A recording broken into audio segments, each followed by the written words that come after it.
Tumalsik ang maliit na strawberry cake sa loob ng basurahan. Nagkalat ang pink na icing sa mga lumang folder at basyong bote ng mineral water. Walang nagawa si Lourdes, kundi mapapikit na lamang habang naririnig ang malakas na pagtawa ng kanyang mga kasamahan sa opisina. Iyan ba ang regalo mo sa kumpanya, Lourdes? Isang report na puno ng pagkakamali sa mismong araw ng birthday mo? Dumagundong ang boses ni Sir Gomez sa buong floor. Nanlilisik ang mga mata nito habang nakaturo sa mukha ni Lourdes. Pasensya na po, sir. Hindi ko lang po napansin na... Hindi mo napansin dahil masyado kang mabait? O dahil sadyang tanga ka lang? Umalis ka sa harap ko. You're fired. Ayoko nang makita ang pagmumukha mo rito kahit isang segundo pa. Nanginig ang mga tuhod ni Lourdes. Ang mga kamay niyang may bahid pa ng icing ay dahan-dahang napakuyom. Wala man lang nagtanggol sa kanya. Ang mga katrabaho niyang palagi niyang tinutulungan sa mga trabaho nila, ngayon ay nakatingin lang at ang iba ay palihim pang kumukuha ng video. Naglakad siya palabas ng gusali habang bitbit ang isang maliit na box ng kanyang mga gamit. Mabigat ang bawat hakbang. Basang-basa ang kanyang pisngi. Hindi dahil sa ulan na nagsisimula ng pumatak, kundi dahil sa hapdi ng katotohanan. 10 taon. 10 taon niyang ibinigay ang buhay niya sa kumpanyang yon pero nauwi lang ang lahat sa isang basurahan. Gusto lang naman niyang umuwi at makita si Marco. Ang boyfriend niya ang tanging sandigan niya sa mundong ito. Sa piling ni Marco, nararamdaman niyang may halaga siya. Dali-dali siyang sumakay ng jeep pauwi sa kanilang inuupahang apartment. Gusto niyang umiyak sa balikat nito. Gusto niyang marinig na sasabihin nitong, "Ayos lang yan, Lourdes. Nandito ako." Ngunit pagdating niya sa tapat ng pinto, nakabukas ito ng bahagya. May naririnig siyang tawanan. Isang tawang pamilyar at isang tawa ng babaeng tila musika sa pandinig ng kung sino. Dahan-dahan niyang itinulak ang pinto.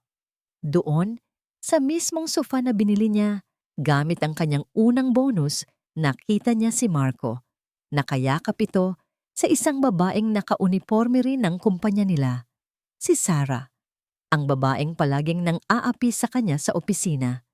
"Marco?" Halos pabulong na tawag ni Lourdes. Nagulat ang dalawa. Mabilis na lumayo si Marco kay Sarah, pero walang bakas ng pagsisisi sa mukha nito. Sa halip inis ang rumesponde sa mga mata ng lalaki.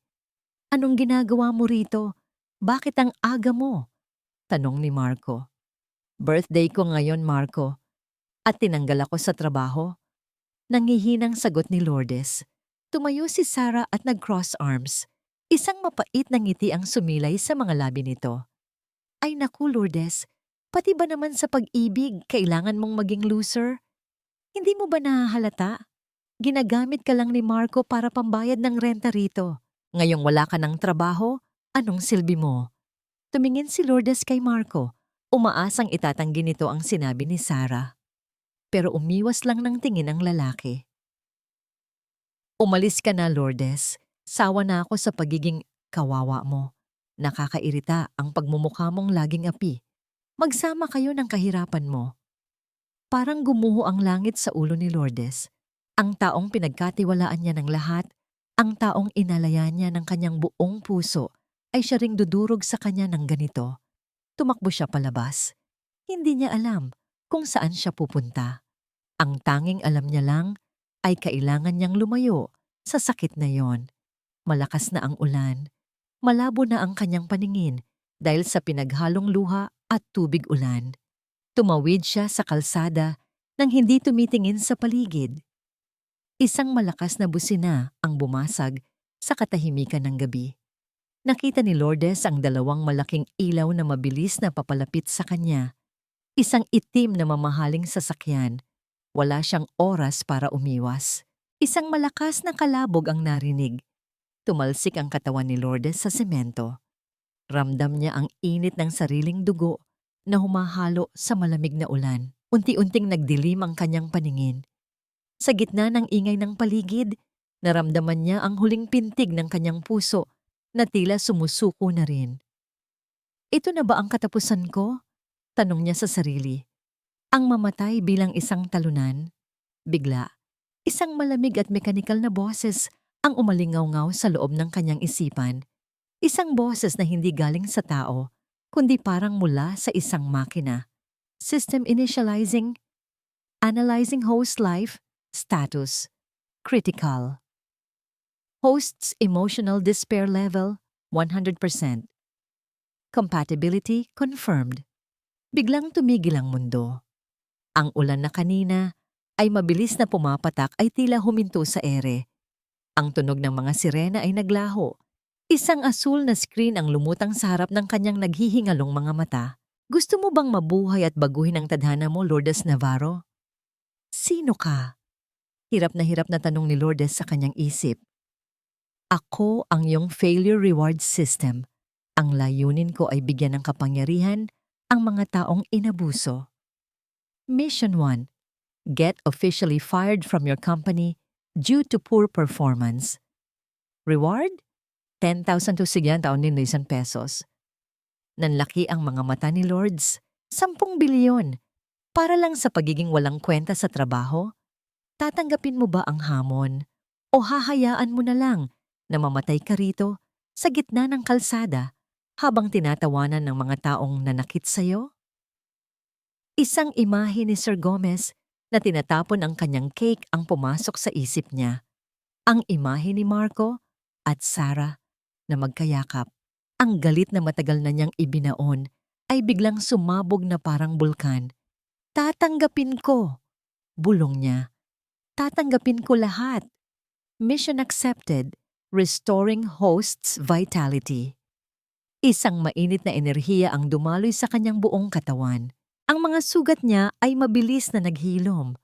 Ang hapdi sa kanyang puso ay napalitan ng isang malamig na determinasyon. Dahan-dahang imulat ni Lourdes ang kanyang mga mata. Nakahiga siya sa kalsada at ang driver ng itim na sasakyan ay nagmamadaling lumabas para tulungan siya. Miss! Miss!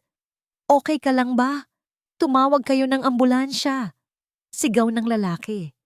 Dahan-dahang tumayo si Lourdes. Pinagpagan niya ang kanyang basang damit. Tumingin siya sa lalaki. Isang matangkad, guwapo, at mukhang napakamakapangyarihang tao.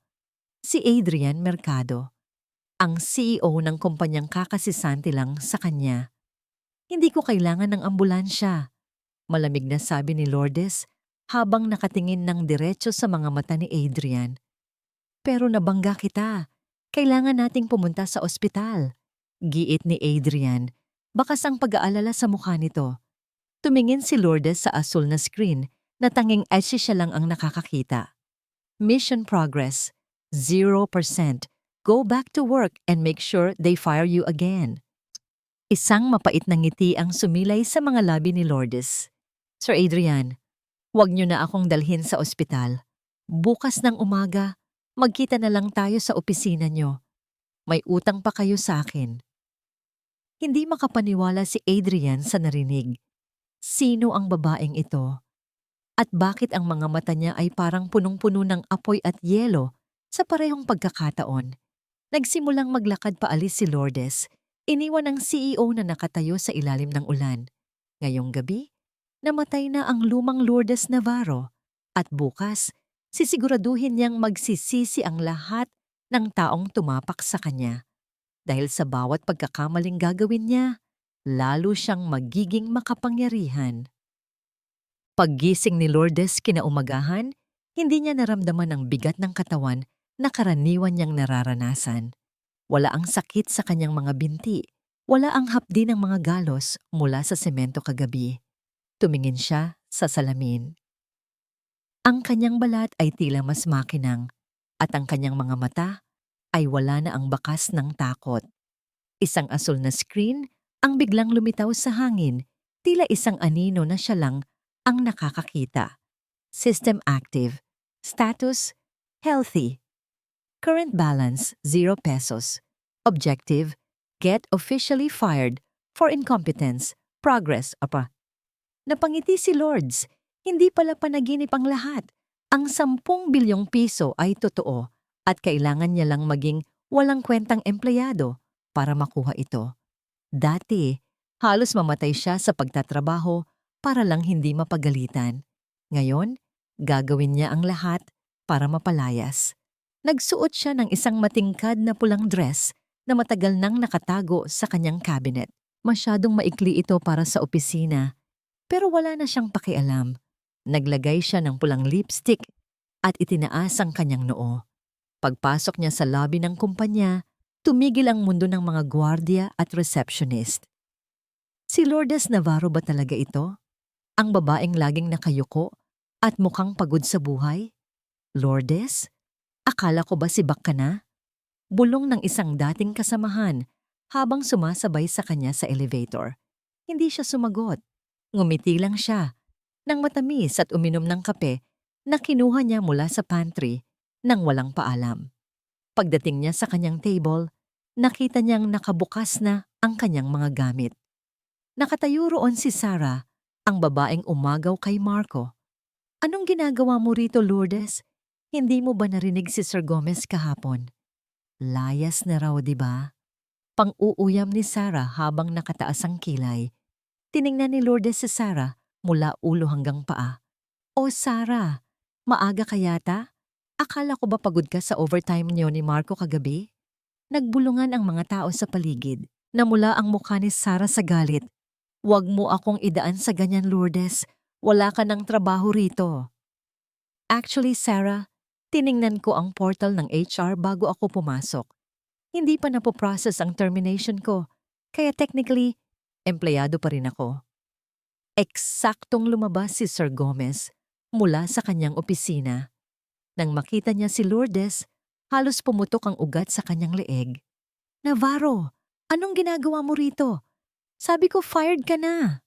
Tumayo si Lourdes at dahan-dahang lumapit sa kanyang Sir Gomez, ang ganda ng gising ko. Ayoko nang sigawan. Kung gusto niyo akong paalisin, gawin niyo ng maayos. Pero habang nandito ako, gagawin ko ang gusto ko. Binalikan ni Lourdes ang kanyang computer. Binuksan niya ang pinakamahalagang report na hinihintay ng kumpanya para sa merger sa susunod na linggo. Dahan-dahan niyang pinindot ang select all at delete. Pagkatapos, nag-type siya ng 3 salita sa gitna ng blankong pahina. I don't care. Ipinadala niya ito sa email ni Sir Gomez sa lahat ng board members at isinama niya pa ang email ng CEO na si Adrian Mercado. Task update. Incompetence move detected. Chance of being fired, 8%. Sumandal si Lourdes sa kanyang upuan. Inaasahan niyang anumang sandali ay susugod si Sir Gomez at kakalad ka rin siya palabas. Inaasahan niyang ito na ang katapusan ng kanyang paghihirap. Ngunit pagkalipas ng 10 minuto, bumukas ang pinto ng main elevator. Hindi si Sir Gomez ang lumabas. Isang grupo ng mga lalaking nakasuit ang naglalakad ng mabilis at sa gitna nila ay ang lalaking nakabangga sa kanya kagabi, si Adrian Mercado. Ang lahat ay napatayo. Ang buong floor ay binalot ng katahimikan. Tumigil si Adrian sa harap ng table ni Lourdes. Malamig ang kanyang tingin. Tila sinusuri ang bawat hibla ng buhok ng babaeng nasa harap niya. Hinawakan ni Sir Gomez ang braso ni Adrian. Pawis na pawis ang noo nito. Sir Adrian, pasensya na po sa abala. Itong empleyadong ito, talagang nasisiraan na ng bait. Ngayon din po ay palalayasin ko na siya. Tumahimik ka, Gomez. Putol ni Adrian. Hindi niya inaalis ang tingin kay Lourdes. Inilabas ni Adrian ang kanyang tablet at ipinakita ang email na ipinadala ni Lourdes. Ikaw ba ang nagpadala nito? Tanong ni Adrian. Opo, sir. Sagot ni Lourdes nang walang kaba. Bakit? Hindi niyo ba nagustuhan ang report ko? Ngumisi si Sarah sa gilid. Kampanteng ito na ang huling sandali ni Lourdes. Tumingin si Adrian sa report, tapos ay tumingin muli kay Lourdes. Isang kumpas ng kamay ang ginawa niya sa kanyang mga bodyguards. Lourdes Navarro, panimula ni Adrian, ang report na ipinadala mo. Iyon ang pinakamatapang na bagay na nakita ko sa kumpanyang ito sa loob ng 5 taon. Nanlaki ang mga mata ni Lourdes. Ano raw? Lahat ng mga empleyado ko rito ay puro yes, sir. No, sir. Puro kasinungalingan ang inilalagay sa report para lang masiyahan ako. Pero ikaw, sinabi mo ang totoo. Nilalong nalito si Lord. Anong totoo, sir?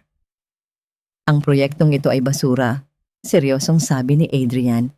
At tama ka na hindi ito dapat pag-aksayahan ng oras. I don't care about that project too. Napahawak si Sir Gomez sa pader, tila hihimatayin.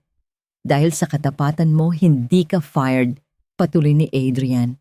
Ngumiti si Adrian, isang ngangiting hindi nakakarating sa kanyang mga mata. In fact, starting today, you are promoted. Ikaw na ang magiging Chief Strategic Consultant ko. Direkta kang magre-report sa akin. System alert. Mission failed. Reason. Unexpected positive interpretation of failure. Current balance, 0 pesos. Halos malaglag ang panga ni Lords, hindi ito maari. Gusto niyang matanggal, pero bakit siya na-promote? Teka sir, hindi niyo naintindihan. Tamad ako. Wala akong alam sa trabaho. Sigaw ni Lourdes. Tumalikod na si Adrian at nagsimulang maglakad paalis, pero lumingon siya sandali. Iyan ang gusto ko sa iyo, Lourdes. Humble ka pa. See you in my office in 5 minutes. Huwag kang mahuhuli. Naiwan si Lourdes na nakatayo sa gitna ng opisina. Nakita niya ang mukha ni Sarah na parang nakakain ng mapait na ampalaya. Dapat ay masaya siya. Pero ang tanging nasa isip niya ay ang 10 bilyong piso na unti-unting lumalayo sa kanyang kamay. Pumasok siya sa loob ng banyo at tiningnan ang asul na screen.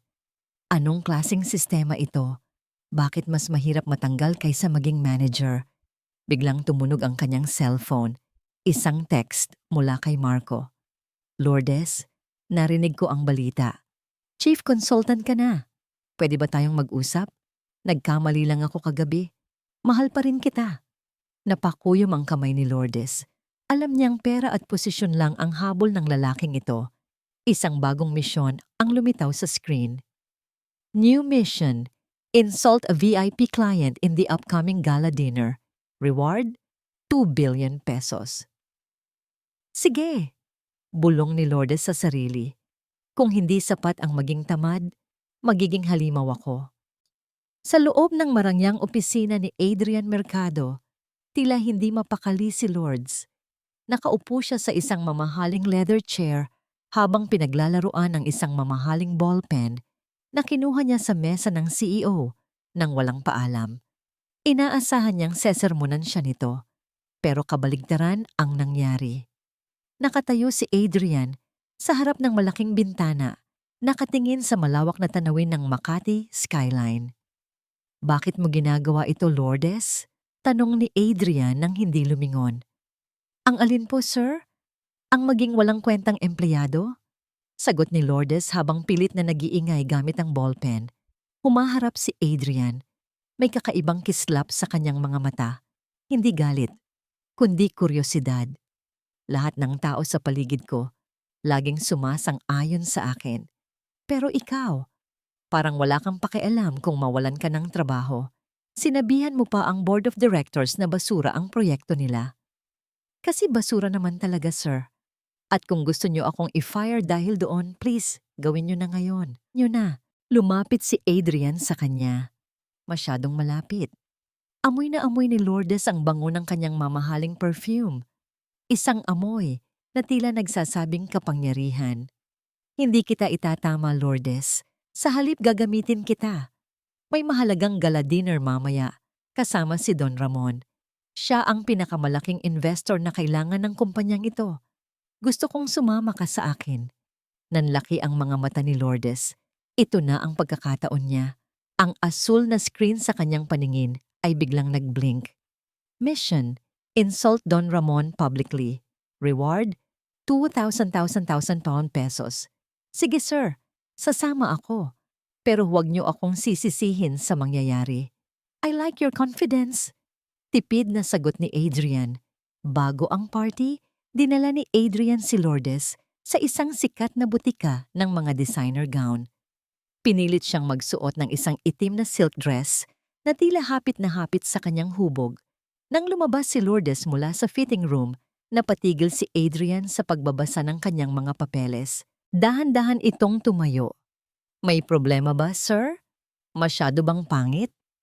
Tanong ni Lourdes, umaasang sasabihin ni Tindy nitong hindi siya karapat-dapat sumama. No, bulong ni Adrian. Masyado kang maganda. Baka makalimutan ng mga tao na business meeting ito.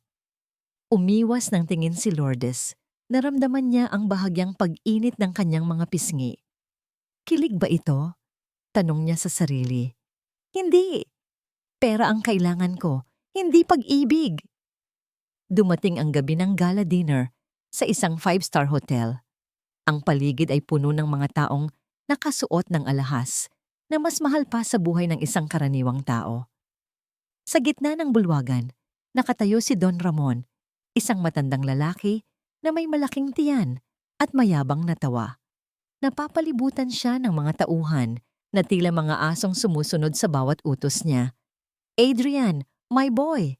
Sigaw ni Don Ramon nang makita sila.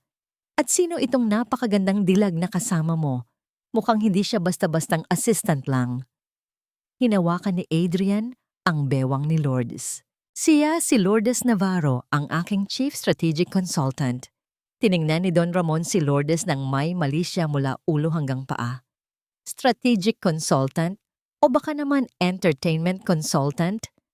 Tumawa ang mga kasama ni Don Ramon. Ramdam ni Lourdes ang paghigpit ng hawak ni Adrian sa kanyang bewang. Galit si Adrian, pero kailangan niya ang investment ng matanda, kaya nanatili siyang tahimik. Pero si Lourdes, hindi siya narito para maging tahimik. Narito siya para matanggal sa trabaho. Kinuha ni Lourdes ang isang baso ng red wine mula sa dumadaang waiter. Don Ramon, panimula ni Lourdes sa malakas na boses na nakakuha ng atensyon ng mga tao sa paligid. Narinig ko ang tungkol sa bago mong shipping project sa Subic. Ngumiti ng malapad ang matanda. Ah, yes. Ang pinakamalaking investment ng taon. Investment? O isang malaking laundering scheme? Biglang tumahimik ang buong paligid. Maging ang musika ay tila huminto. Nanigas si Adrian sa tabi niya. Anong sabi mo, babae? Nanginig ang boses ni Don Ramon sa galit ba? Sabi ko, mukha kang kagalang-galang. Pero ang totoo, amoy bulok na isda ang mga transaksyon mo. Ang kumpanyang ito ay hindi kailangan ng perang galing sa nakaw.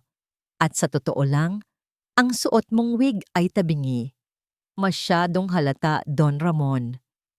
Isang malakas na singhap ang narinig mula sa mga bisita. Hindi pa natapos doon si Lourdes. Itinaas niya ang kanyang kamay at dahan-dahang ibinuhos ang red wine sa mamahaling sapatos ni Don Ramon. Oops, my bad. Parang ang dumi kasi, kailangang hugasan. You crazy woman! Sigaw ni Don Ramon. Adrian, sisiguraduhin kong babagsak ang kumpanya mo. Wala nang investment. Magkita tayo sa korte. Galit na nagmarcha paalis si Don Ramon kasama ang kanyang mga bodyguard. Napapikit si Lourdes. Hinihintay niya ang pagsabog ni Adrian. Hinihintay niyang kaladkarin siya nito palabas at isigaw ang salitang, "Fired!" Lourdes! Mahinang tawag ni Adrian. Humarap si Lourdes.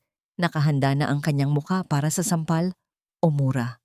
Pero laking gulat niya nang makitang nakatitig sa kanya si Adrian na may kasamang ngiti. Isang totoong nangiti na ngayon niya lang nakita. Sir? Bakit kayo nakangiti? Sinira ko ang deal niyo. Sigaw ni Lourdes. Desperada na. Salamat, Lourdes, sabi ni Adrian. Ano? Kani-kanina lang, bago tayo pumunta rito, nakatanggap ako ng report mula sa aking mga private investigators. Si Don Ramon ay iniimbestigahan na ng gobyerno dahil sa smuggling.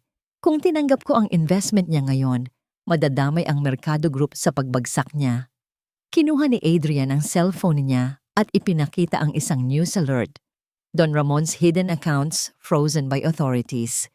Dahil sa ginawa mo, naging malinaw sa lahat na ang kumpanya ko ay walang kinalaman sa kanya.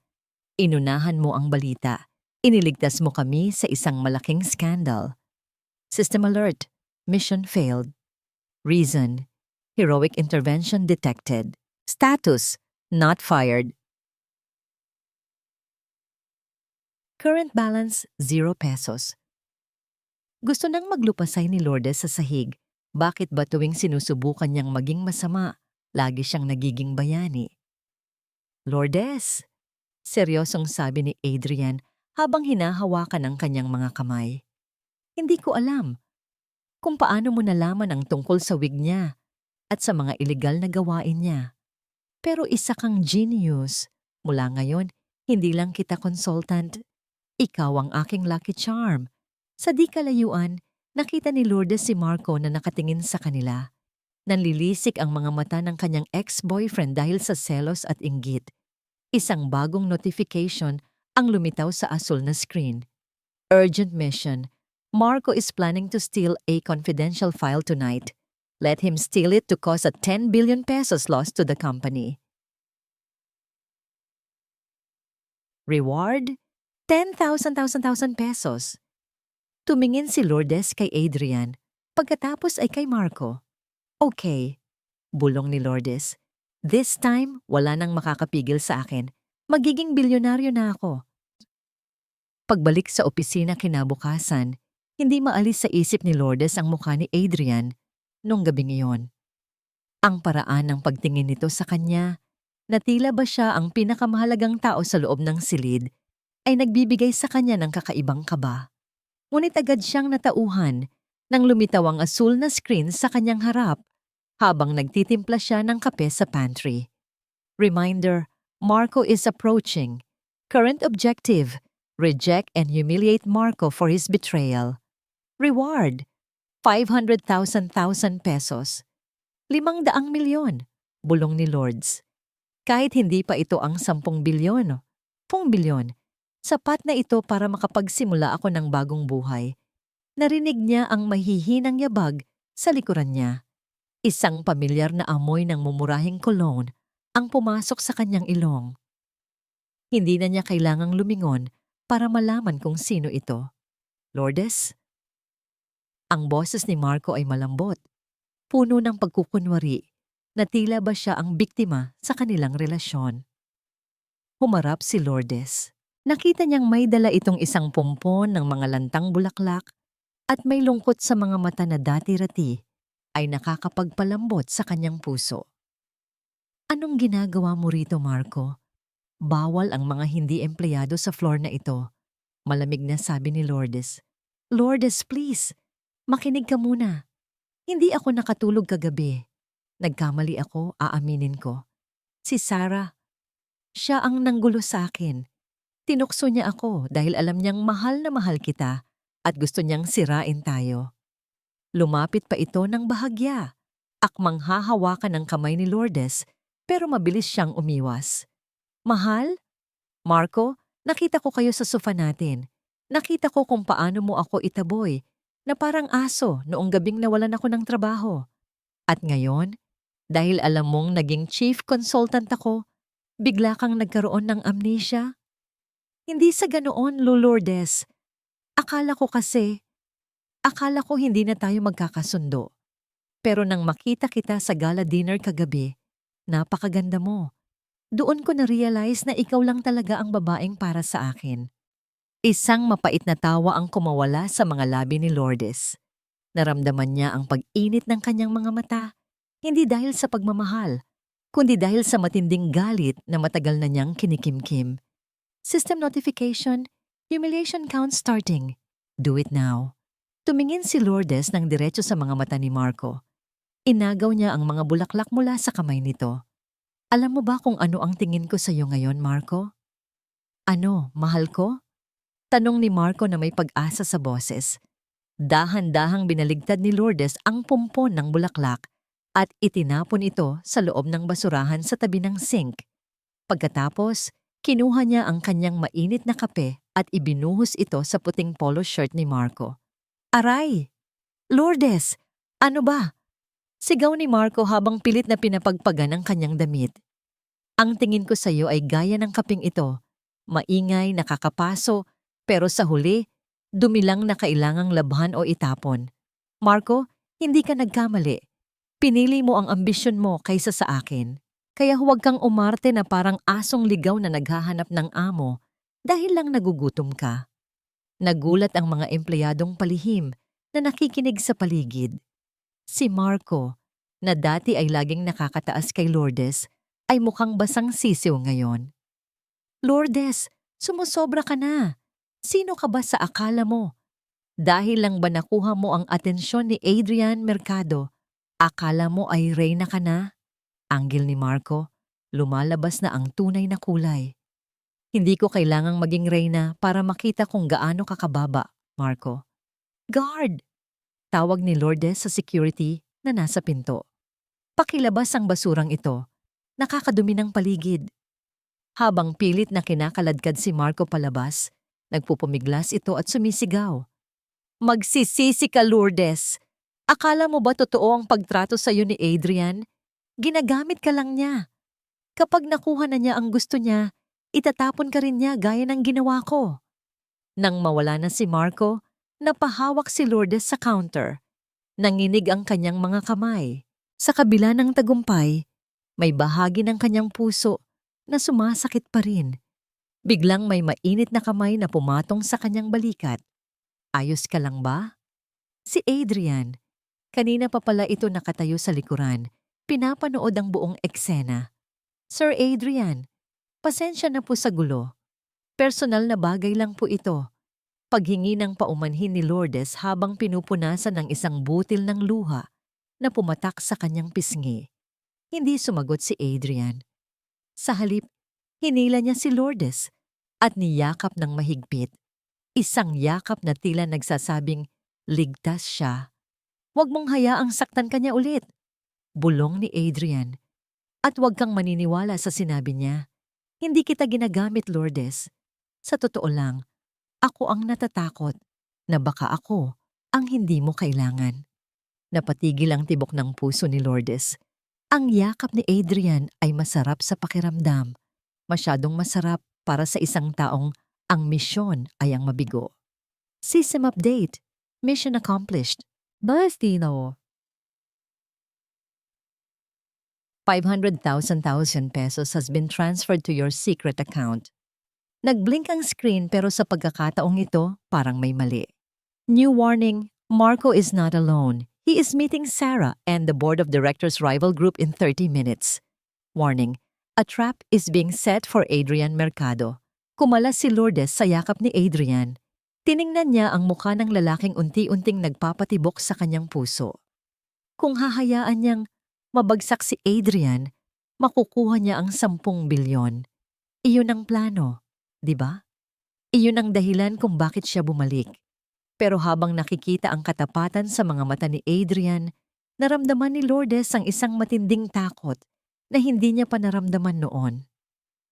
Sir Adrian, may kailangan tayong pag-usapan. Seryosong sabi ni Lourdes. Ano yon? Bago pa makasagot si Lourdes, bumukas ang pinto ng opisina at pumasok si Sarah na may dalang isang makapal na envelope. May mapanuring namang ngiti ito sa kanyang mga labi. Sir Adrian, baka gusto niyo pong tingnan ito bago kayo magtiwala sa Lucky Charm niyo. Sabi ni Sarah habang inilalapag ang envelope sa mesa. Lourdes Navarro is not who you think she is. Nanlamig ang buong katawan ni Lourdes. Ito na ba ang sinasabing trap ng system? Hindi maalis ni Adrian ang tingin sa mga litratong nakakalat sa ibabaw ng kanyang mesa. Naroon si Lourdes at si Marco. Mukhang seryoso ang kanilang usapan sa gilid ng parking lot. Sa isang litrato, tila hawak ni Marco ang kamay ni Lourdes. Nararamdaman ni Adrian ang unti-unting pagbigat ng kanyang dibdib. Isang pamilyar na bigat na matagal na niyang kinalimutan. Ang bigat ng pagdududa. Sir Adrian, matagal na silang magkasabwat. Panunulsol ni Sarah habang nakatayo sa harap ng mesa. Ginamit lang ni Lourdes ang aksidente para mapalapit sa inyo. Si Marco ang nag-utos sa kanya para makuha ang tiwala niyo at nakawin ang mga plano ng kumpanya. Tumingin si Adrian kay Sarah. Malamig at matalim ang kanyang mga mata na tila ba hinihiwa nito ang pagkatao ng babae. Lumabas ka na, Sarah. Utos ni Adrian sa mahinang boses pero puno ng awtoridad. Pero sir, sabi ko lumabas ka. Nang makaalis si Sarah, muling tiningnan ni Adrian ang mga litrato. Gusto niyang maniwala na lahat ng ito ay paninira lang. Sa loob ng maraming taon, itinuring ni Adrian ang kanyang puso na parang isang kuta. Matayog ang mga pader at walang sino mang hinahayaang makapasok. Akala niya ay sapat na ang kanyang yaman at kapangyarihan para maging masaya.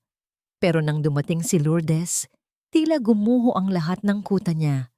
Ang kanyang katapatan, ang kanyang pagiging matapang, at maging ang kanyang mga pagkakamali ay nagbigay ng kulay sa madilim na mundo ni Adrian. Lourdes, totoo ba ito? Bulong niya sa sarili habang hinahaplos ang mukha ni Lourdes sa litrato. Kinagabihan, inimbitahan ni Adrian si Lourdes sa isang eksklusibong restaurant sa tuktok ng isang gusali. Gusto niyang marinig ang katotohanan mula sa mga labi nito. Dumating si Lourdes na nakasimple pero napakagandang bestido. Sa bawat ngiti nito, tila ba natutunaw ang lahat ng pagdududa ni Adrian. Pero ang mga litrato sa kanyang bulsa ay nagsisilbing paalala na ang mundong kinatatayuan niya ay puno ng patibong. Sir Adrian, bakit niyo po ako dinala rito? Tanong ni Lourdes habang nakatingin sa magandang tanawin ng mga ilaw sa baba. Gusto lang kitang makasama ng malayo sa gulo ng opisina, sagot ni Adrian. Nagpatuloy ang gabi sa masarap na pagkain at tawanan. Sa sandaling iyon, parang nakalimutan ni Adrian na siya ang CEO ng isang malaking kumpanya. Pakiramdam niya ay isa lang siyang ordinaryong lalaki na humahanga sa isang napaka-estatistang babae. Lourdes! Seryosong tawag ni Adrian habang hinahawakan ang kamay nito sa ibabaw ng mesa. Maraming tao ang gustong sumira sa akin. Maraming tao ang lumalapit sa akin dahil sa pera ko. Tumingin si Lourdes ng diretso sa kanyang mga mata. Alam ko po yun, sir. Ikaw ba? Bakit ka nananatili sa tabi ko? Naramdaman ni Adrian ang bahagyang panginginig ng kamay ni Lourdes. Isang sandali ng katahimikan ang namagitan sa kanila. Sa totoo lang, sir, noong una, gusto ko lang mawala sa paningin niyo. Biro ni Lourdes na may halong lungkot. Pero habang nakikilala kita, nakita ko na sa likod ng lahat ng yaman na ito, mamo, isa kang tao na kailangan din ng masasandalan. At gusto kong maging taong iyon para sa'yo. Gusto ni Adrian na maniwala. Gustong-gusto niya. Inilapit niya ang kanyang mukha kay Lourdes at sa ilalim ng liwanag ng buwan, naramdaman nila ang init ng isa't isa. Ngunit bago pa magdapo ang kanilang mga labi, biglang nag-vibrate ang cellphone ni Adrian sa ibabaw ng mesa. Isang mensahe mula sa isang hindi kilalang numero. Binuksan ito ni Adrian. Isang video. Sa video, nakita niya si Lourdes na may iniabot na isang flash drive kay Marco sa isang madilim na sulok ng kumpanya kaninang hapon lang. Ang anggulo ng video ay malinaw. Hinalikan ni Marco si Lourdes sa noo pagkatapos tanggapin ang flash drive. Parang binuhusan ng malamig na tubig si Adrian. Ang init na nararamdaman niya kanina ay napalitan ng isang nanunuot na ginaw. Dahan-dahan siyang lumayo kay Lourdes. Ang kanyang mukha ay naging kasing tigas ng bato. May problema ba, sir? Nag-aalalang tanong ni Lourdes. Iniharap ni Adrian ang screen ng cellphone kay Lourdes. Nakita niya ang panlalaki ng mga mata ng babae at ang biglang pagputla ng mukha nito. Sir, hindi iyan ang iniisip niyo. Maari kong ipaliwanag. Tama na, Lourdes. Putol ni Adrian. Ang kanyang boses ay puno ng pait. Ilang beses mo na akong niligtas? O baka naman lahat ng gisyon ay bahagi lang ng script niyo ni Marco para mas lalo akong magtiwala? Hindi, Adrian. Maniwala ka sa akin. Sigaw ni Lourdes. Nagsisimula ng mangilid ang mga luha sa kanyang mga mata. Tumayo si Adrian at kinuha ang kanyang coat. Hindi na niya kayang tumingin pa sa babaeng akala niya ay magliligtas sa kanyang puso mula sa kalungkutan. Hanga ako sa iyo, Lourdes. Napakagaling mong umarte. Muntik na akong maniwala na mahal mo ako. Adrian, please. Makinig ka muna. Huwag mo na akong tatawaging Adrian. Malamig na sabi niya, "Bukas, huwag na huwag ka nang magpapakita sa opisina ko. Kung hindi, sisiguraduhin kong sa kulungan ka magpapaliwanag." Naglakad paalis si Adrian. Iniwan si Lourdes na umiiyak sa gitna ng restaurant. Sa bawat hakbang niya palayo, parang may kung anong bahagi ng kanyang pagkatao ang namamatay. Hindi niya alam na sa likod ng isang poste, nakatago si Marco habang may hawak na kamera, isang mapanirang ngiti ang nakapinta sa mga labi nito.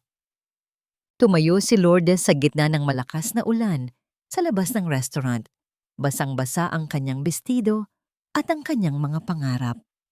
Ang bawat patak ng ulan ay tila karayom na tumutusok sa kanyang balat.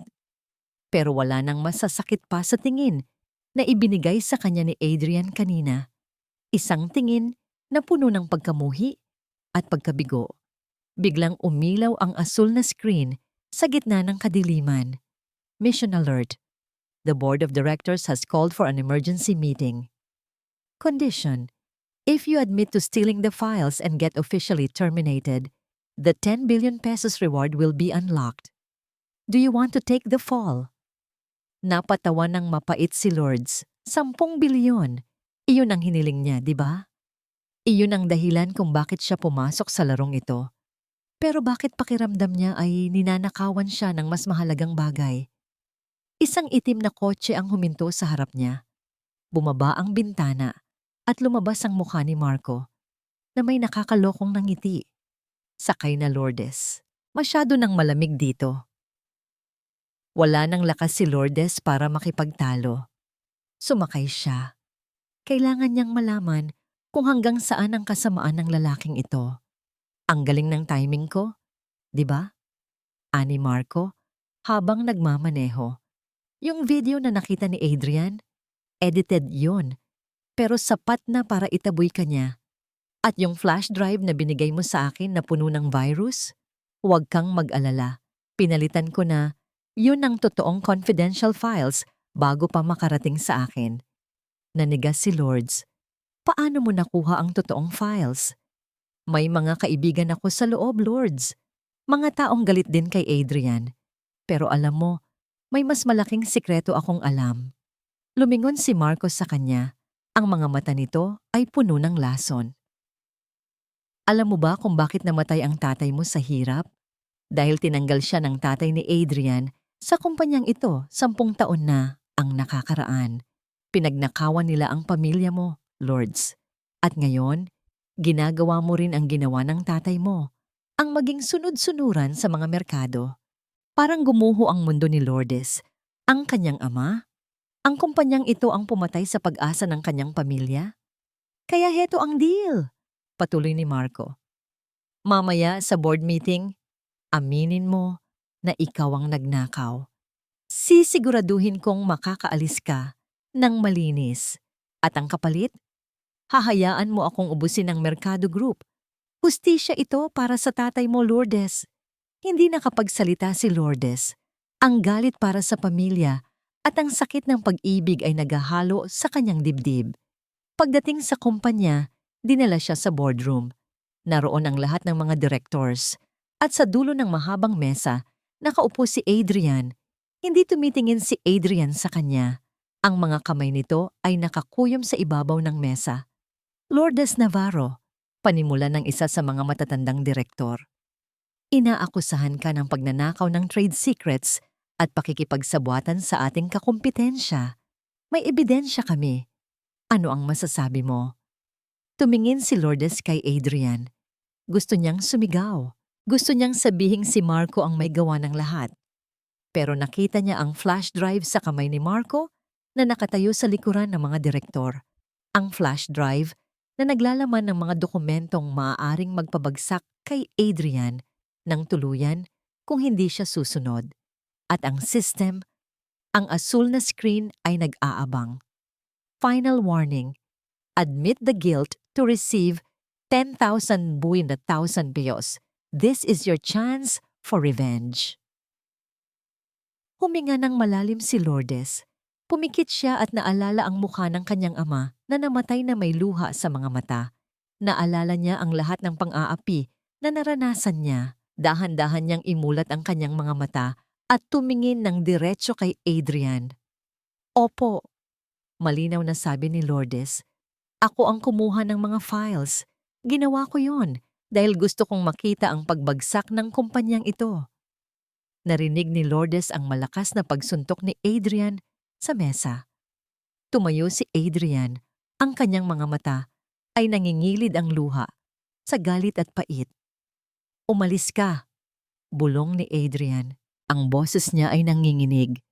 Umalis ka, bago ko makalimutan na minahal kita.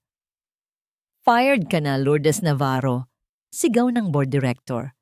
At sisiguraduhin naming wala ng kumpanyang tatanggap sa'yo sa buong Pilipinas. Naglakad palabas si Lourdes.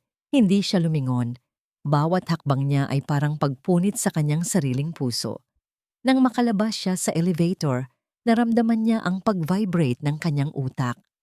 Mission accomplished. 10,000 pesos has been successfully transferred to your account. Status: officially fired and blacklisted. You are now the wealthiest failure in history. Lumabas si Lourdes sa lobby ng kumpanya. Wala na ang ulan. Pero ang gabi ay mas naging madilim. Sa kanyang bulsa, hinawakan niya ang kanyang cellphone. Tiningnan niya ang balanse ng kanyang account. Ang dami ng zero ay hindi niya mabilang. Ngayong nakuha ko na ang gusto niyo. Bulong ni Lourdes sa hangin. Ngayon ko naman kukunin ang gusto ko. Lumingon siya sa mataas na gusali ng Mercado Group. Alam niyang sa mga sandaling ito, nagdiriwang si Marco.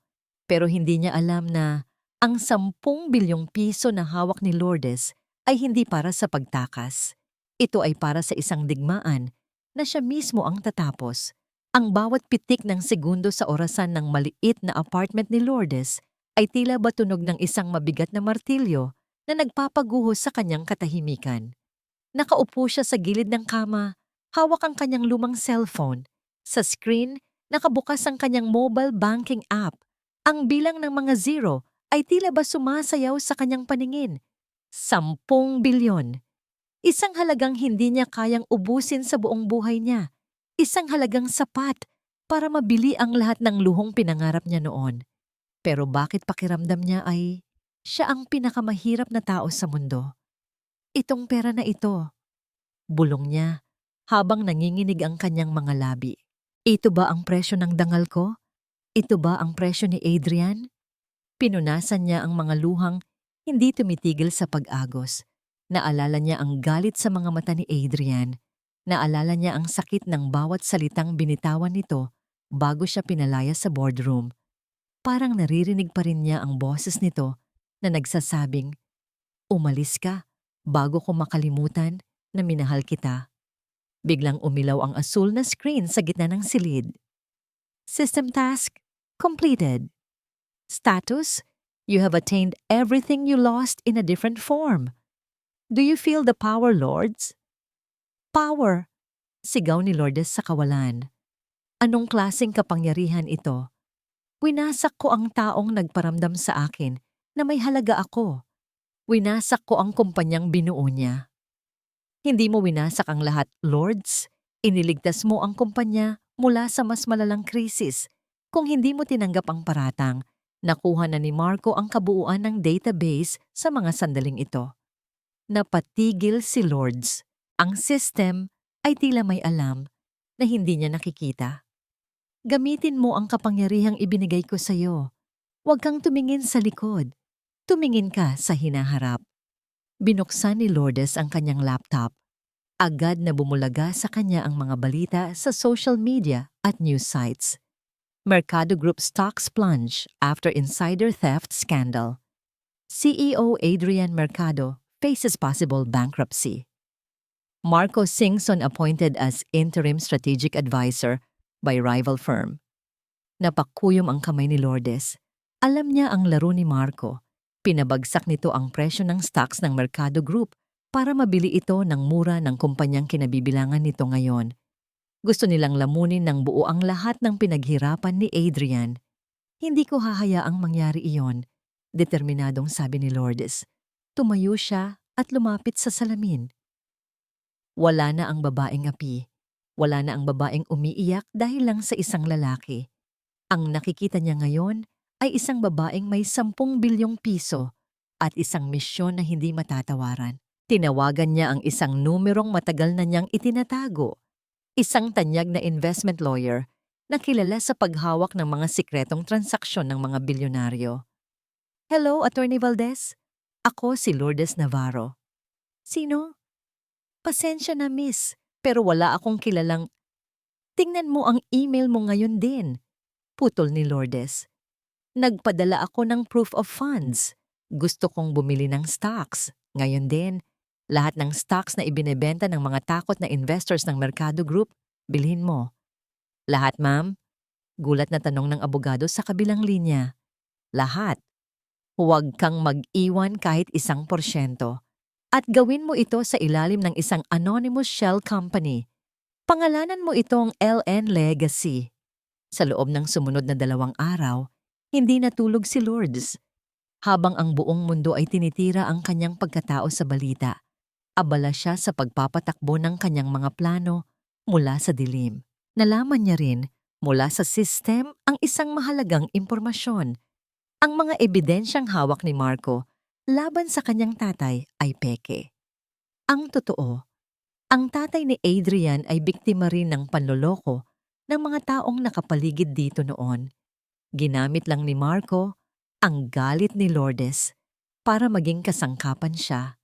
Isang gabi, nakatanggap siya ng notification mula sa kanyang abogado.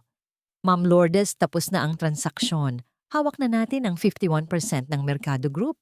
Kayo na ang opisyal na may-ari ng kumpanya. Huminto ang mundo ni Lourdes. 51%. Sapat na ba ito? Tanong niya sa sarili. Ma'am, may emergency board meeting bukas ng umaga. Dagdag ng abogado. Gusto ni Marco Singson na ipakilala ang bagong investor group na sasalo sa kumpanya. Hindi nila alam na ikaw ang nakabili ng lahat. Isang matalim na ngiti ang sumilay sa mga labi ni Lourdes. Ihanda mo ang sasakyan, Attorney Valdez. Bukas, ipakikilala ko sa kanila kung sino ang tunay na nagmamay-ari ng tadhana. Habang naghahanda si Lourdes, isang mensahe ang pumasok sa kanyang personal na cellphone mula kay Adrian. Lourdes, kahit anong mangyari bukas, gusto ko lang malaman mo na hindi ko kayang magalit sa iyo ng matagal. Kahit winasak mo ako, ikaw pa rin ang huling iniisip ko bago ako matulog. Mag-ingat ka. Nabitawan ni Lourdes ang kanyang brush. Napahawak siya sa kanyang dibdib. Ang 10 bilyon ay hindi kayang gamutin ang hapdi ng mensaheng yon. Pero alam ni Lourdes, ang tanging paraan para mabigyan ng katarungan ang pag-ibig na yon ay ang harapin ang mga totoong kalaban. Kinaumagahan, sa tapat ng gusali ng Mercado Group, huminto ang isang mamahaling puting Rolls-Royce. Lahat ng mga reporter ay nag-abang. Inaasahan nila ang pagdating ng mga dayuhang investors. Ngunit nang bumukas ang pinto, isang pares ng sapatos na itim na may matatayog na takong ang unang tumapak sa semento. Lumabas si Lourdes Navarro. Suot ang isang puting suit na tila ba nagniningning sa ilalim ng sikat ng araw. Ang kanyang buhok ay maayos na nakapusod at ang kanyang mga mata ay walang bakas ng pag-aalinlangan. Dire-diretso siyang naglakad patungo sa entrance. Ang mga security guard na dating nagtaboy sa kanya ay hindi makakilos.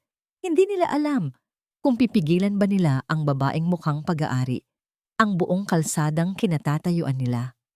Ma'am, bawal po ang walang appointment. Tumingin si Lourdes sa guard, isang malamig at makapangyarihang tingin. Hindi ko kailangan ng appointment sa sarili kong bahay. Sabi ni Lourdes, dinaanan niya ang lahat. Ang bawat floor na dati ay naging saksi sa kanyang pagtitiis, ay tila ba nagbibigay pugay sa kanya ngayon. Pagdating sa pinto ng boardroom, narinig niya ang malakas na tawa ni Marco mula sa loob. Adrian, tanggapin mo na ang pagkatalo.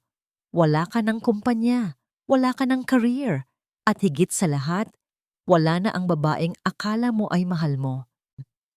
Tumahimik ka, Marco. Boses yon ni Adrian. basag at puno ng pagod. Itinulak ni Lourdes ang pinto ng malakas. Ang lahat ng tao sa loob ay napalingon. Ang gulat sa mukha ni Marco ay tila ba isang premyo na mas mahal pa sa kahit anong bilyon. Si Adrian naman ay napatayo, hindi makapaniwala sa nakikita. Lourdes, bulong ni Adrian. Pasensya na. Mukhang nahuli ako sa selebrasyon. Malamig na sabi ni Lourdes habang naglalakad patungo sa dulo ng mesa, ang upuan ng chairman. Anong ginagawa mo rito, basura? Sigaw ni Marco. Security! Paalisin ang babaeng ito. Maupo ka, Marco. Utos ni Lourdes. Inilapag ni Attorney Valdez ang isang makapal na dokumento sa gitna ng mesa. Ako ang may-ari ng Ellen Legacy. Patuloy ni Lourdes habang nakatingin ng diretso sa nangangatog na si Marco. At simula sa segundong ito, Marco Singson, ikaw ang fired. Ang katahimikan sa loob ng boardroom ay kasing bigat ng 1,000 toneladang bakal. Walang sino man ang nangahas na huminga ng malakas habang nakatitig sa mga dokumentong inilapag ni Attorney Valdez sa ibabaw ng mesa. Si Marco ay dahan-dahang napaupo. Ang kanyang mukha na kanina ay punong-puno ng kayabangan ay unti-unting naging kasing puti ng papel. Hindi maaari ito, bulong ni Marco habang nanginginig ang kanyang mga kamay. Magnanakaw ka lang, Lourdes. Paano ka nagkaroon ng bilyon-bilyong piso para mabili ang kumpanyang ito? Isang malamig na ngiti ang sumilay sa mga labi ni Lourdes. Lumapit siya kay Marco. Ang bawat hakbang ng kanyang takong ay tila hatol ng kamatayan sa pandinig ng lalaki. Ang tawag dyan ay investments, Marco. Isang bagay na hindi mo kailanman maiintindihan dahil ang alam mo lang ay manira at manggamit ng ibang tao para sa sarili mong interes. Humarap si Lourdes sa mga board members na kanina lang ay handang itapon siya sa kalsada. Ngayon, ang mga ito ay nakayuko, tila mga batang nahuli sa isang maling gawain. Kayo, turo ni Lourdes sa mga ito. Hinayaan niyo ang taong ito na bastusin si Adrian at sirain ang dignidad ng Mercado Group para sa pera. Ngayong ako na ang may-ari ng inyong mga shares, may dalawa kayong pagpipilian. Mag-resign ng kusang ngayon din o harapin ang mga kasong isasampa ko laban sa inyo para sa breach of fiduciary duty. Nagkatinginan ang mga directors. Isa sa isang nagsibabaan ng kanilang mga balikat. Alam nilang wala silang laban sa babaeng nasa harap nila. Lourdes! Narinig ni Lourdes ang boses ni Adrian. Marahan, puno ng kalituhan at may halong sakit. Hindi tumingin si Lourdes kay Adrian. Alam niyang kapag nakita niya ang mga mata nito, baka gumuho ang kanyang katatagan. Attorney Valdez, tawagan mo ang mga pulis. Utos ni Lourdes. Ibigay mo sa kanila ang lahat ng ebidensya ng industrial espionage ni Marco Singson at Sara Rodriguez, kasama na ang ebidensya ng pangingikil at pag-edit ng mga video para manira ng reputasyon. Anong sinasabi mo? Sigaw ni Marco habang pilit na tumatayo para tumakas. Ngunit bago pa siya makarating sa pinto, bumukas ito at pumasok ang 4 na opisyal ng pulisya. Kasunod nila si Sara, na nakaposas na at umiiyak ng malakas. Marco Singson, you are under arrest for corporate fraud and theft, deklarasyon ng pulis. Habang kinakaladkad si Marco palabas, huminto ito sa harap ni Lourdes. Ang kanyang mga mata ay punong-puno ng galit. Akala mo ba panalo ka na, Lourdes? Isang basura ka pa rin sa mata nila. Ginamit mo lang ang pera para itago ang baho mo. Hindi natinag si Lourdes. Maaring galing ako sa basura, Marco. Pero ang basura, kapag nalinisan, ay nagiging ginto. Samantalang ikaw, kahit balutin ka pa ng brilyante, mananatili kang bulok. Nang tuluyan ng mailabas ang mga traidor, unti-unting lumabas din ang mga board members hanggang sa 2 tao na lamang ang natira sa malaking silid, sina Lourdes at Adrian. Ang hangin sa loob ay tila naging manipis. Huminga ng malalim si Lourdes at dahan-dahang humarap kay Adrian. Nakaupo pa rin si Adrian sa kanyang upuan. Nakatitig sa kanya na tila ba nakakita ng isang estranghero. Lourdes! Bakit? Tanong ni Adrian. Sino ka ba talaga? Lumapit si Lourdes at tumayo sa tapat ng lalaking minahal niya nang higit sa kanyang sarili. Inilabas niya ang isang lumang litrato mula sa kanyang pitaka at inilapag ito sa harap ni Adrian. Litrato yon ng kanyang tatay na nakasuot ng uniforme ng Mercado Group. Ang tatay ko ay isang matapat na empleyado rito. 10 taon na ang nakakaraan. Tinanggal siya dahil sa maling paratang gaya ng ginawa niyo sa akin. Namatay siya sa hirap at sama ng loob. Nanlaki ang mga mata ni Adrian. Hindi ko alam. Bata pa ako noon. Alam ko, putol ni Lourdes. Kaya hindi ako naghiganti sa'yo. Ginamit ko ang lahat ng lakas at pera ko para linisin ang kumpanyang pinangarap ng tatay ko. Binili ko ito hindi para agawin sa'yo, kundi para protektahan ka mula sa mga taong gaya ni Marco. Dahan-dahang tumayo si Adrian. Hinawakan niya ang mga kamay ni Lourdes. Malamig ang mga kamay nito, pero ang init ng kanyang haplos ay naramdaman ni Lourdes hanggang sa kanyang kaluluwa. Patawarin mo ako, Lourdes. Pinag-isipan kita ng masama. Pinagtabuyan kita noong kailangan mo ako. Umiling si Lourdes habang ang mga luha ay nagsisimula na namang pumatak. Hindi mo kailangang humingi ng tawad. Ginawa ko ang dapat kong gawin. Ngayon, ang Mercado Group ay malinis na. At ikaw pa rin ang CEO.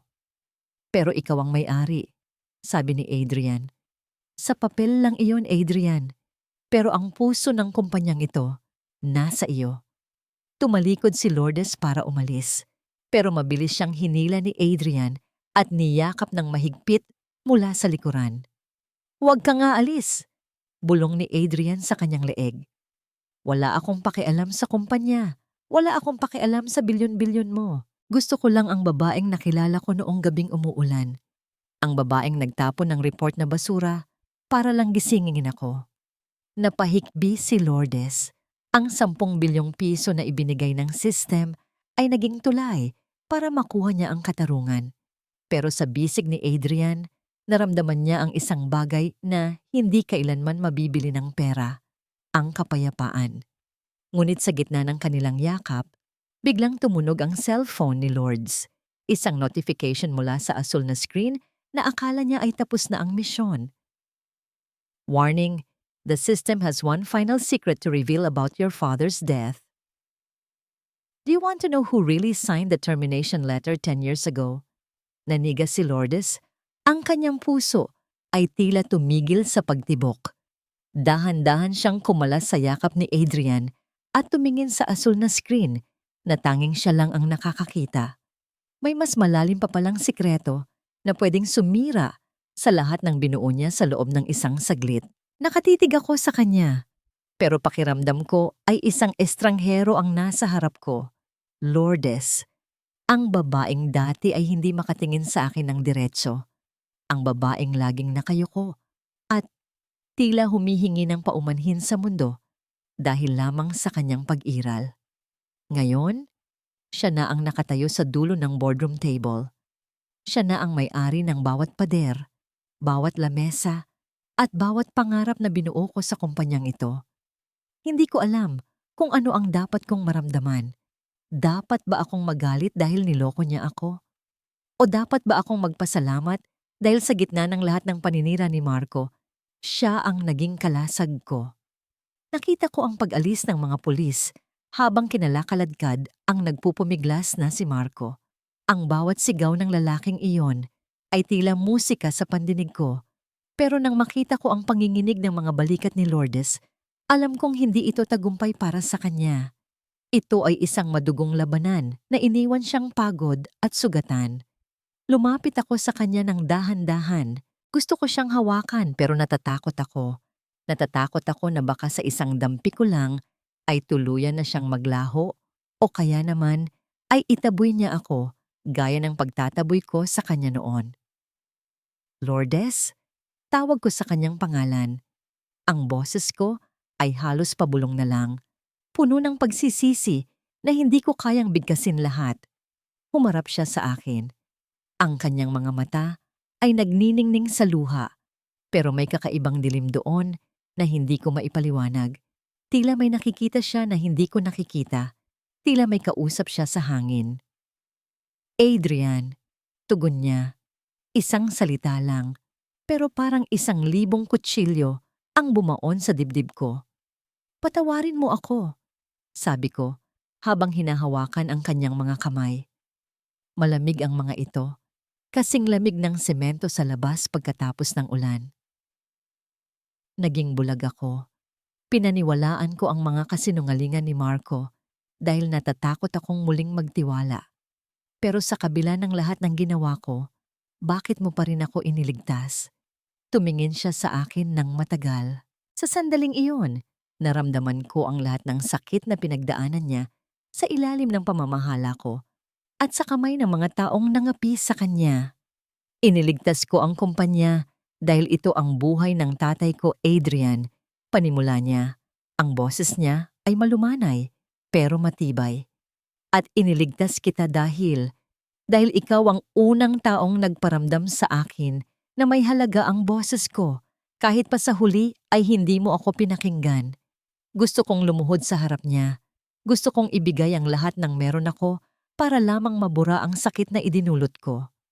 Lourdes, hindi ko kailangan ng kumpanyang ito kung wala ka sa tabi ko. Sabi ko ng may buong katapatan. Gusto kong bumawi. Gusto kong ipakita sa'yo na hindi lahat ng merkado ay mananakit sa'yo. Hayaan mo akong magsimula muli. Hindi bilang CEO mo, kundi bilang isang lalaking nagmamahal sa'yo. Nakita ko ang paglambot ng kanyang ekspresyon.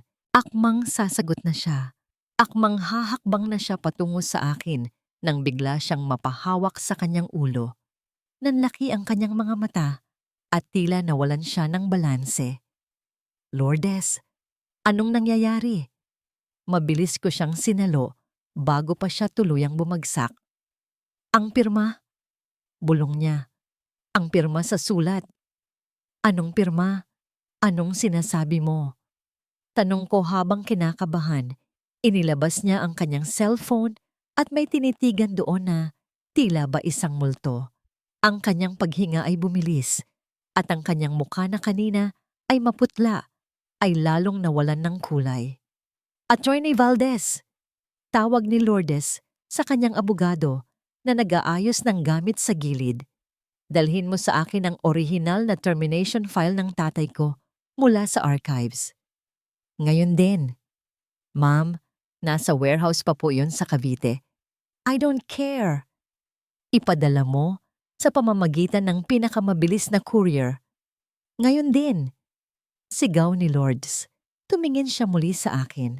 Sa pagkakataong ito, ang pagmamahal na nakita ko kanina ay napalitan ng isang matinding takot at pagdududa.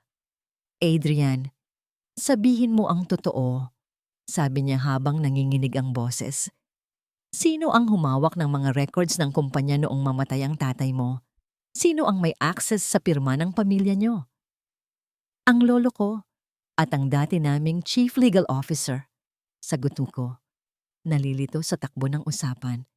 Bakit? May problema ba? Hindi siya sumagot. Nanatili siyang nakatingin sa kawalan, tila ba binabasa ang isang bagay na hindi ko makita. Doon ko napagtanto na ang digmaang ito ay hindi pa tapos, na ang 10 bilyong piso at ang pagkakahuli kay Marco ay simula pa lamang ng isang mas malalim na sikretong nakabaon sa ilalim ng Mercado Group. Lourdes, ano man ang mahanap mo, nandito ako. Hindi kita iiwan, pangako ko sa kanya. Tumingin siya sa akin at sa huling pagkakataon sa hapong iyon, nakita ko ang isang butil ng luha na pumatak mula sa kanyang mata. Iyon ang kinatatakutan ko, Adrian, bulong niya. Dahil baka kapag nalaman ko ang katotohanan, ikaw ang huling taong gusto kong makita.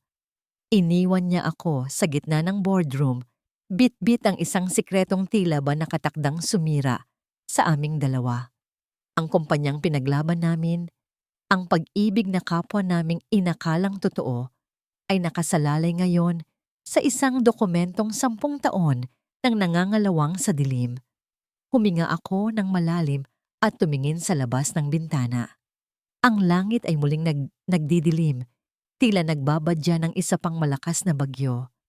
At sa sandaling iyon, alam ko na baka ang hustisyang hinahangad ni Lourdes ang siya ring magiging mitya ng aming katapusan. Hawak ko ang lumang folder na tila ba may sariling bigat. Ang papel ay madilaw na at amoy alikabok. Isang alaala ng sakit na 10 taon nang nakabaon. Nanginginig ang aking mga daliri habang binubuklat ko ang huling pahina ng termination letter ng aking ama. Sa gilid ng aking paningin, muling umilaw ang asul na screen ng system. Final mission, facing the truth. Reward, peace of mind. Tiningnan ko ang pirma sa ibaba. Inasahan kong makikita ang pangalan ng tatay ni Adrian. Inasahan kong makikita ang patunay na ang pamilyang minamahal ko ngayon ang siyang pumatay sa pangarap ng pamilya ko noon. Pero napatigil ako. Ang pirma ay hindi kay Mercado. Ito ay kay Don Ramon, ang matandang investor na hiyang-hiya ko noong gala dinner. At sa tabi nito, may isang pamilyar na pangalan bilang witness, ang tatay ni Marco. Napaupo ako sa aking swivel chair. Isang malakas na buntong hininga ang kumawala sa aking dibdib. System notification.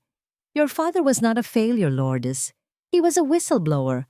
He found out about the corruption of Don Ramon and Marco's family 10 years ago. They framed him to protect themselves.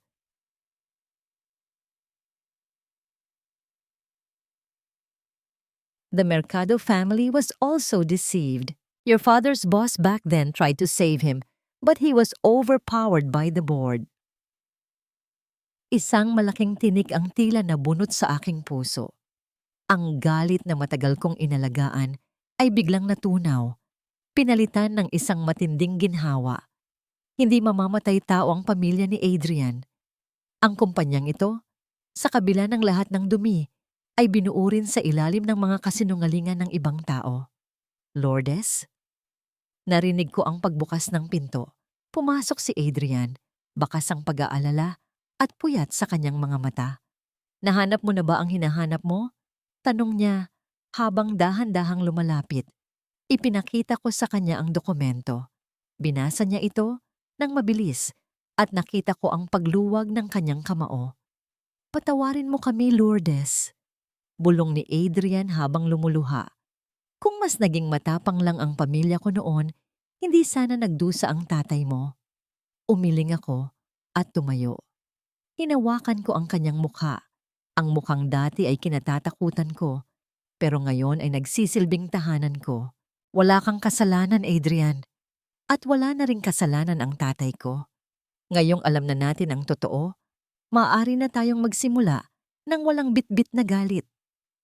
Yumakap ako sa kanya ng mahigpit. Sa pagkakataong ito, wala nang takot. Wala nang hitong-tung na nagdidikta ng bawat hakbang ko. Biglang nag-flicker ang asul na screen sa harap ko. Parang isang telebisyon na nawawala ng signal. Mission accomplished. Total assets, 10,800 yuan. 1,000 pesos. System closing. Farewell, Lourdes. You don't need me anymore. You have found your true value. Salamat.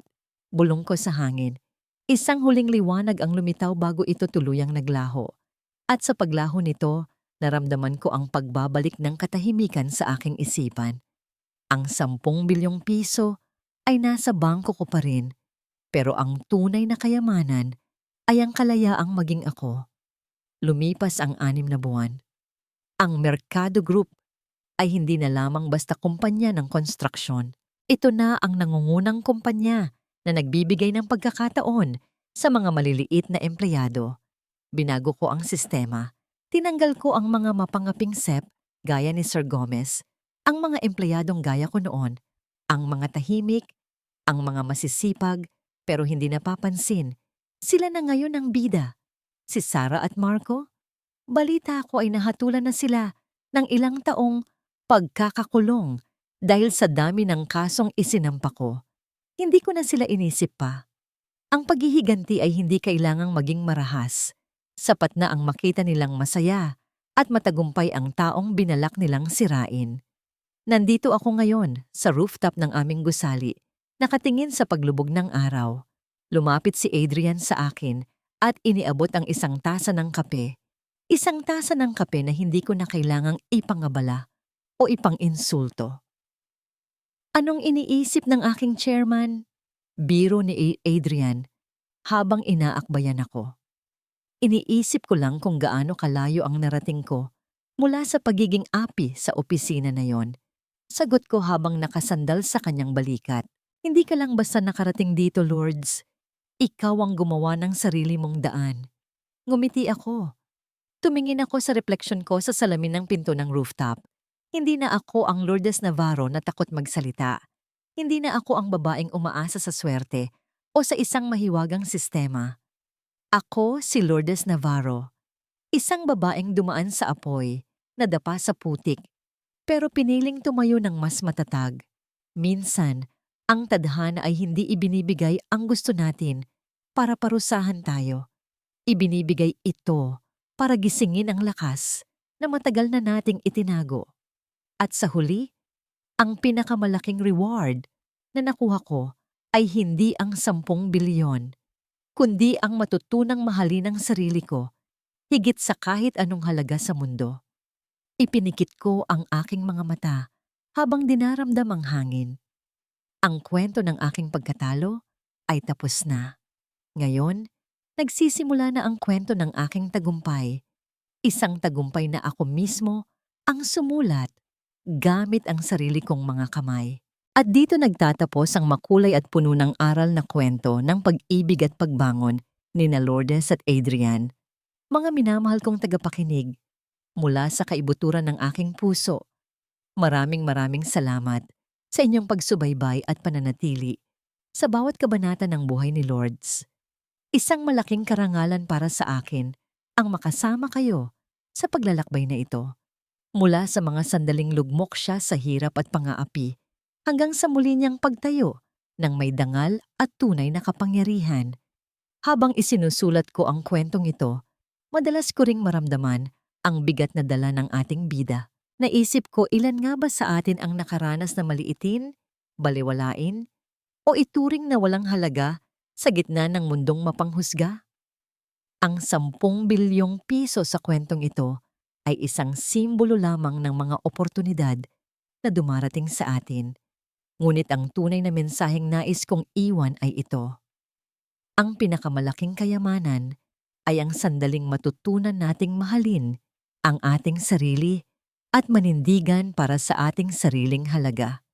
Sana ay naging inspirasyon sa inyo ang katatagan ni Lourdes na ipakita niya sa atin na ang sugat ng nakaraan at ang sakit ng pagtataksil ay hindi dapat maging katapusan, kundi simula ng isang mas matapang na bersyon ng ating pagkatao. Ang pag-ibig, kapag tapat at hango sa pagpapatawad, ay may kakayahang maghilom ng kahit na pinakamalalim na pait. Napakasarap sa pakiramdam na maibahagi ang kwentong ito sa inyo.